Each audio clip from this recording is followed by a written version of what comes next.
వారికి తొలగని వెనకని ఇదే ఉత్సాహం మళ్ళీ వచ్చే ఎలక్షన్ల వరకు ఉండాలి. మీకోసం, అన్న కోసం ఒకరోజు లైవ్ ప్రచారాలకే నేను వస్తా మీకోసం. ఎంత మెజార్టీ అంటే చెప్పలేని మెజార్టీ. ఓకేనా? మంచి జగనన్న మాదిరి అన్నకు 2 పాటలు ఇటు పాటలు వస్తాయి. లైవ్ ఒక రోజు మటుకు మీ అందరి కోసం వస్తా. అత్యధిక మెజార్టీతో గెలిపించాలి. అన్నతో నేను గంట సేపు మాట్లాడితే ఒక పుస్తకం చదివిన దాంతో ఒక బుక్ చదువుతున్నట్టుగా ఉంటుంది. చాలా మంది రాష్ట్ర రాజకీయ నాయకులతో మాట్లాడతా కానీ ఇంత జ్ఞాని నేను ఎక్కడ చూడలేదు. చాలా గొప్ప విషయాలు, చాలా ఒక పుస్తకం, పెద్ద పుస్తకం చదువుతున్నట్టుగా ఉంది. నేను మొట్టమొదటిగా చూశాను రాచమల్లన్నని.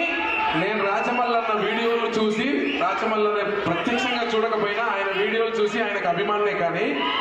కానీ ఈ రోజు ప్రత్యక్షంగా దగ్గరికి వెళ్ళి చూసినప్పుడు జనం గుండెల్లో గూడు కట్టుకున్న ఒక ప్రజానాయకుడిగా జన్మతహా ఒక ప్రత్యేకత సంతరించుకున్న మా రాచమల్లన్న, నీవు మొట్టమొదటగా ఈ ప్రొద్దుటూరు ప్రాంత పేద ప్రజల ప్రత్యేక ప్రేమ అభిమానం పొందినావు.